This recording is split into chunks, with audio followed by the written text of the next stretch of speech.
everyone, my name is Dubit Misha Kilandasan. I am first year college students of the Assumption College of Davao. Video for today, let's talk about communication and globalization. What is a communication and globalization?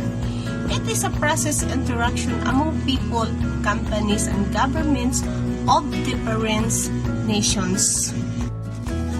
Let's talk about cultural context and communication style. The cultural context, which is human communication, occurs is perhaps the most defining influence on human interaction. Cultures provides the overall framework wherein human learns to organize their thoughts, emotion, behaviors, and relation to their environment. Example, at school, it is a social context. It has its own rules and policies that inform how we should behave. That this school requires students to wear school uniforms. You should also tell which them teachers are mean and which are nice.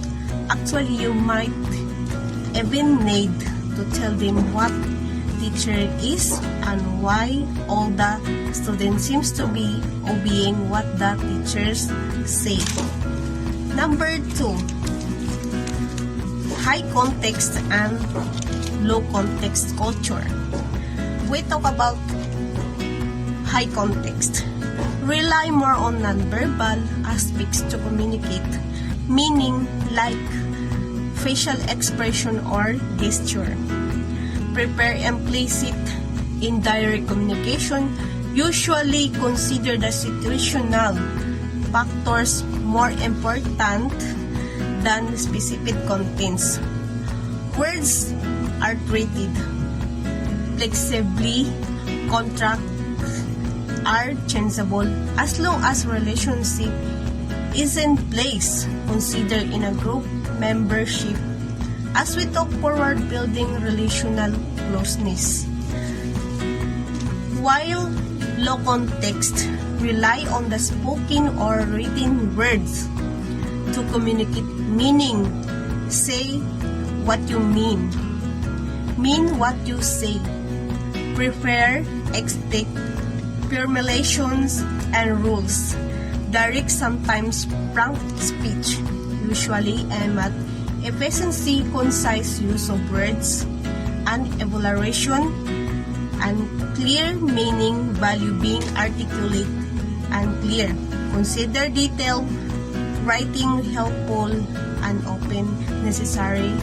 Bilaterally negotiate to the satisfaction of both sides. Values, documents, and contract to be signed as legal and binding for each other partner equally. For example, high context cultures include China, Japan, South Africa, Argentina, and Spain, while low context culture are found more dominantly in the United States, United Kingdom, and Australia.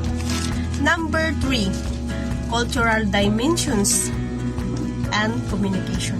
It is a general knowledge that communication occurs between two people, among a speaker and a group of listeners.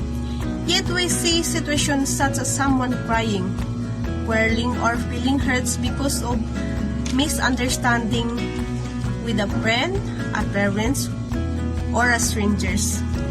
Example, cultural differences are power distance, masculinity versus femininity, long-term orientations versus short-term thinking, individualism versus collectivism, and uncertainty avoidance. Number 4, verbal and non-verbal communication. Verbal communication and non-verbal communication consists of getting message across in sound, words, and language, while nonverbal communication involves said things like eye movement and body language. Example: verbal communication, speaking to another over the telephone, face-to-face discussions, interviews, debates, presentations, and so on. It can also include written communication such as letters and email. Non-verbal communications: gesture, facial expression, tone of voice, eye contact, lack thereof, body language, posture, and other ways to people can communicate without using language.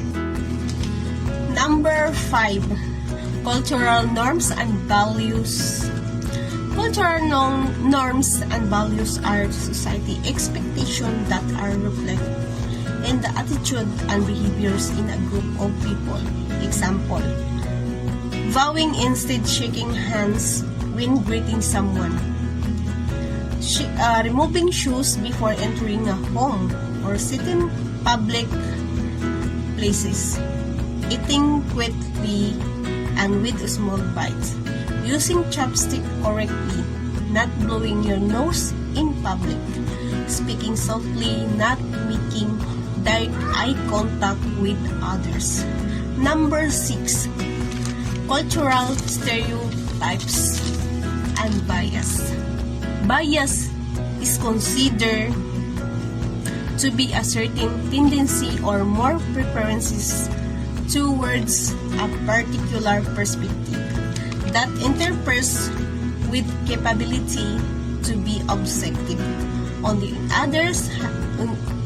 other hand, stereotypes are preconceived notions applied to an entire group of people and is often used in a negative connotation. Example: a stereotype is a fixed general image or set a characteristic that a lot of people believe represent particular type of person or things. There's always been a stereotypes about successful businessmen. Many men feel their body shape doesn't live to the stereotypes of ideal man. Bias can be both intentional and unintentional, like a person may like one shirt more than two others when given a choice because that shirt depict is also their favorite color. Number 7, cross-cultural communication challenge is a field of study investigating how from differing cultural background communicate in similar and different ways among themselves, how they endeavor to communicate across cultures. Example: it is not considered too polite say no in India when speaking to Japanese colleague who has closed their eyes. Do not take offense. In many cultures,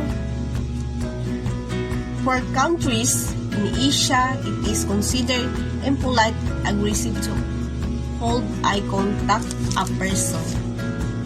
And that's my presentation today. Thank you very much and God bless.